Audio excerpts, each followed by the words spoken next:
¿Qué tal amigos de Político LATAM? Nos encontramos en una emisión más de La Entrevista. En esta ocasión nos acompaña el periodista nicaragüense Wilfredo Miranda Aburto. Acompáñanos en esta interesante charla.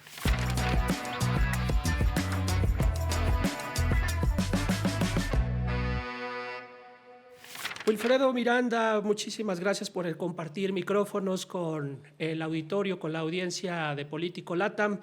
En esta ocasión estamos aquí para charlar contigo sobre la situación política que guarda Nicaragua, un país centroamericano pues, que ha dado mucho de qué hablar en días recientes, sobre todo por las medidas que ha tomado el gobierno nicaragüense sobre las excarcelaciones que se han presentado en las últimas semanas. Quisiéramos preguntarte cómo clasificarías este tipo de acciones políticas, si consideras que son auténticas o si se trata básicamente de estrategias para reforzar los controles políticos del actual régimen político nicaragüense. Mira, lo que pasa es que es un tema bastante complejo, pero empecemos por la captura de Nicolás Maduro tras la intervención militar en Venezuela, ordenada por el presidente Trump. Eso digamos que ha reconfigurado todo el mapa regional en Centroamérica y en el Caribe, pero sobre todo en estas dictaduras aliadas como la son la chavista y la Ortega Murillo. Entonces el régimen de Ortega ha visto con mucho miedo y mucha cautela lo ocurrido en Venezuela. Evidentemente hay un montón de matices, de diferencias entre Nicaragua y Venezuela, pero la dictadura de Daniel Ortega lo que ha empezado es, digamos, a tomar providencia en ese asunto. ¿Por qué excarcelan primero a 24 presos políticos? Porque la Embajada de Estados Unidos puso simplemente un tuit después de lo de Venezuela exigiendo la liberación de los 63 presos políticos que habían en ese momento en Nicaragua, y el régimen menos de 24 horas después los liberó. ¿Por qué? Porque evidentemente saben que Trump sí puede apretar el botón de las bombas cuando lo desee. Yo no sé si en Nicaragua lo vaya a hacer, pero ellos mejor toman providencia y dicen, bueno, dejemos de confrontar tanto al gobierno de Trump y veamos la manera en cómo sobrevivimos nosotros y cómo sobrevive nuestro proyecto totalitario y de sucesión dinástica. Y eso ha ido por la liberación de presos políticos. Pero hay que poner el contexto de la caída de Maduro, la madrugada del 3 de enero. El régimen entró en una fase de paranoia total, Ortega y Murillo, y arrestaron a 60 personas, que se sumaron a las otras 60 y pico de personas presas políticas que existían de vieja data. Liberaron a esos 24 de vieja data, después liberaron a 38 presos políticos, a 38 personas que habían capturado después de la caída de Maduro por celebrar la caída de Maduro, por poner un tweet, por poner un estado en Facebook, porque hay que recordar a tu audiencia que Nicaragua vive una dictadura totalitaria en la que la libertad de expresión y prensa está totalmente restringida y penalizada con represión, cárcel, exilio o muerte. Entonces, el gobierno ha entrado en una fase de cómo salir de ese radar en el que está Venezuela y Cuba, y el gobierno de Ortega y Murillo, lo que ha empezado la dictadura copresidencial, es, digamos, a tratar de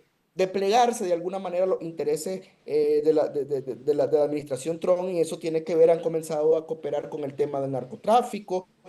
están intentando abrir canales de comunicación, y eso también se ha traducido en la excarcelación, porque no es liberación de presos políticos, excarcelación de presos políticos en una manera de suavizar las cosas o tratar de esquivar la presión de Estados Unidos, porque las personas que han excarcelado no es que quedan libres, tienen que ir a diario a las comisarías policiales a firmar un papel y salen bajo seria amenaza, no pueden decir lo que le hicieron en prisión, no pueden ni siquiera reunirse o tener el derecho de asociación, se lo prohíben, no pueden siquiera incluso ir a sus iglesias y comentar lo que les pasó. Entonces, liberación no es, son excarcelaciones que están seriamente restringidas y con el riesgo de que en cualquier momento pueden volver a la cárcel estas personas. Gracias, Wilfredo. Siguiendo también tu trabajo y las investigaciones que tú has hecho públicas, se ha visto la documentación de nuevas medidas para reforzar los controles y la censura hacia los medios de comunicación, llegando incluso a niveles alarmantes, si lo vemos así, en el caso, por ejemplo, de casos donde se ejerce censura en contra de comentarios de periodistas en redes sociales. ¿Hacia dónde van estas medidas de control que están siendo documentadas ya por organismos internacionales? Pues las medidas de control son totales, como te digo, es un régimen totalitario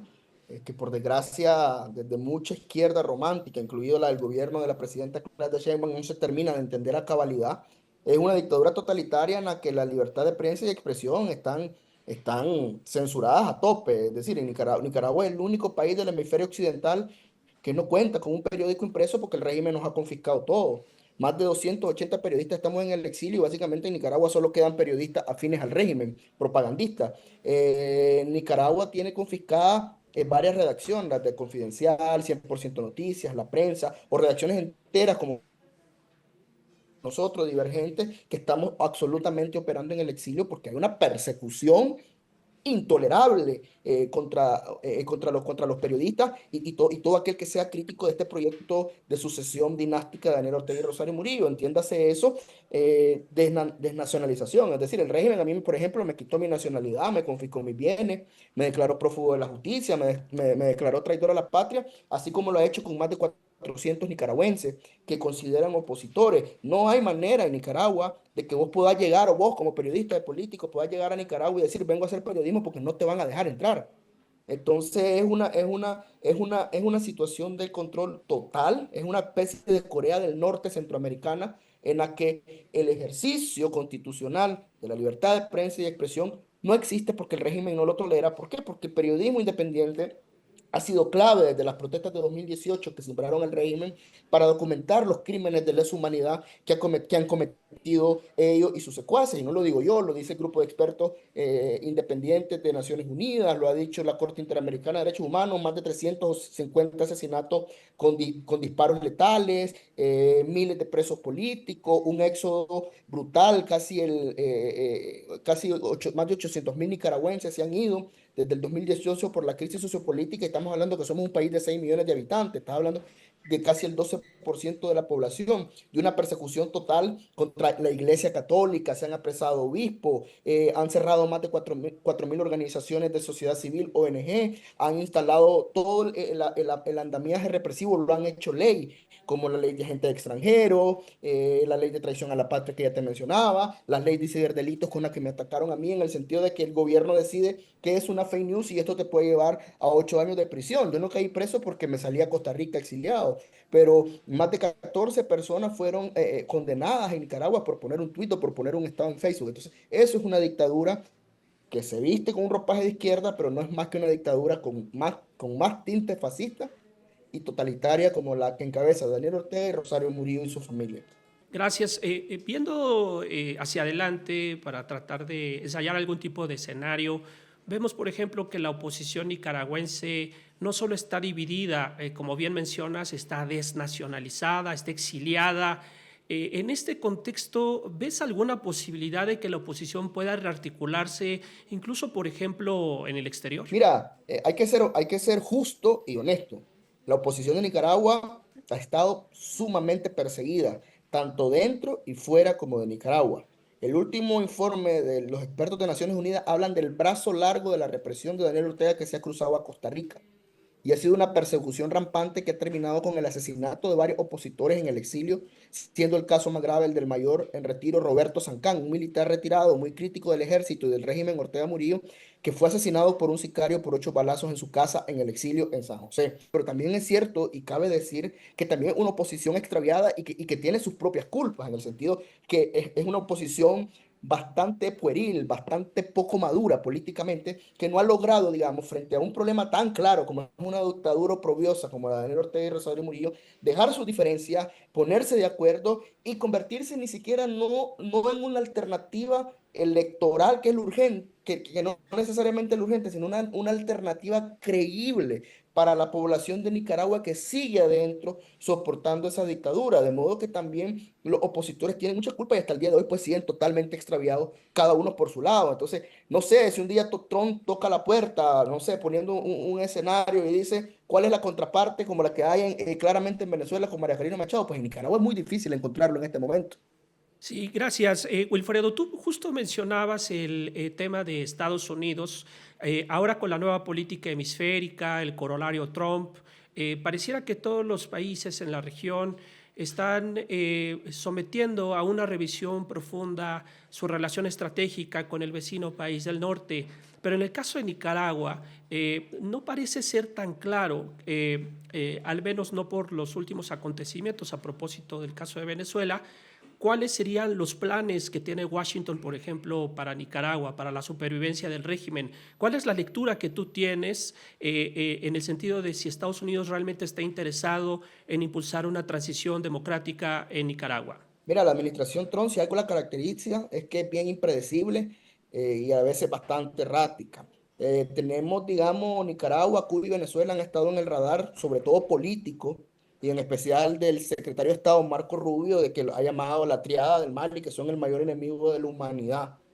Más allá de eso, separando, abstrayendo el caso de Nicaragua, que no es el mismo de Cuba, porque Nicaragua no ocupa el petróleo venezolano para poder vivir, ni tiene una crisis humanitaria como la que tiene Cuba, ni tampoco tenemos petróleo para hacer del suficientemente interés de Washington que amerite una intervención quirúrgica, como lo que pasó con Nicolás Maduro. En el caso de Nicaragua, lo que vemos son, digamos, un compromiso, creo yo, político de Washington por reclamar por un cambio pacífico y democrático y que cese la represión y la liberación de todos los presos políticos de Nicaragua, pero en la práctica, más allá de sanciones internacionales, de aislamiento internacional, pues la dictadura se ha logrado mantener en principio por las remesas familiares, que representan el 30% del Producto Interno Bruto del país, pero sobre todo porque Estados Unidos sigue siendo el principal socio comercial del mercado nicaragüense. El año pasado, en diciembre, el Departamento del Tesoro inició una investigación que la dejó abierta el gobierno de Biden, en la que decían que las prácticas represivas de Daniel Ortega y Rosario Murillo significaban de alguna manera un riesgo para la seguridad nacional y el comercio estadounidense. Se abrió una gran investigación cuya última palabra de decisión la tuvo el presidente Trump después que se abrieron a unas consultas y lo que se movió en ese momento era suspender a Nicaragua o sacar, ya sea paulatinamente una parte total a Nicaragua del Tratado de Libre Comercio de RCAFTA con Estados Unidos, que es, digamos, la principal puerta comercial de la que depende Nicaragua. Y al final, lo que decidió el presidente Trump en diciembre ni siquiera fue sacar a Nicaragua del CAFTA, que hubiera sido, digamos, realmente una presión económica brutal y que hubiera afectado evidentemente mucho a las nicaragüenses, pero también al régimen. Pero el presidente Trump, ¿qué hizo? Dijo, bueno, que siga en el CAFTA y lo que vamos a hacer es empezar a imponer aranceles progresivos a partir de 2026 a productos que no están dentro del CAFTA. Entonces, eso te dice mucho de cómo Washington tiene dos vías para ver Nicaragua, un compromiso político, claro, pero también un compromiso práctico económico. Es decir, saben que un colapso económico en Nicaragua que significaría sacarlo del CAFTA, del Tratado de Libre Comercio, eso se puede traducir en más migrantes en la frontera sur, de nicaragüenses, migrantes en la frontera sur tratando de irse a Estados Unidos, y eso es algo que claramente el presidente Trump no lo quiere. Tampoco tenemos suficiente, tampoco somos suficientemente interesantes, creo yo, para Washington como para tomar una decisión tan arriesgada como la que se supone, como la que hicieron por Maduro. Nicaragua, de nuevo, no tiene petróleo, el oro que producimos es muy, aunque al presidente Trump le encanta el oro, es demasiado poco oro lo que producimos a nivel que sea relevante. No somos una comunidad votante en Estados Unidos relevante que pueda influir en la elección de congresistas o senadores como lo es la comunidad cubana en la Florida o venezolana en la Florida, tampoco lo somos los nicaragüenses. Entonces creo que en esos resquicios es que el régimen de Ortega y Murillo están tratando de acomodarse y bueno, decir, reconociendo, porque han bajado la retórica antiimperialista. No han nombrado ni siquiera a Trump, o sea, se han solidarizado con Maduro, pero ni siquiera lo han nombrado tanto Murillo, que es la vocera oficial de Ortega,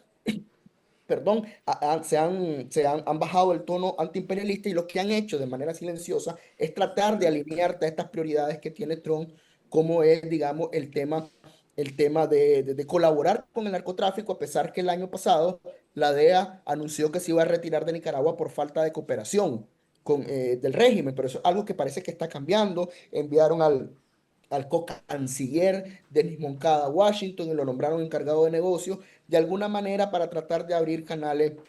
con Donald Trump. Entonces, ¿qué es lo que creo yo? Que Daniel Ortega y Rosario Murillo están viendo cómo se acomodan en este mare magnum que ha creado Donald Trump, y en ese cómo se acomodan, están ganando tiempo y viendo cómo se pueden servir ellos de utilidad a los intereses de Trump para que los dejen seguir en el poder. O sea, porque yo creo que en el cálculo de Daniel Ortega y Rosario Murillo no está dejar el poder de ninguna manera. Entonces lo que están tratando de hacer es tratar de ser útiles a la administración Trump, ganar tiempo, hacer varias concesiones, no solo en el tema de colaborar con el narcotráfico, posiblemente liberar todos los presos políticos, posiblemente bajar un toque la represión, mientras ellos sigan con lo que tienen muy claro en la cabeza, que es una sucesión dinástica en la que la primera persona en la línea de la sucesión constitucional es la dictadora Rosario Murillo. Wilfredo Miranda Aburto, periodista nicaragüense, muchísimas gracias por compartir micrófonos con la audiencia de Político LATAM. A la orden, estamos a la orden.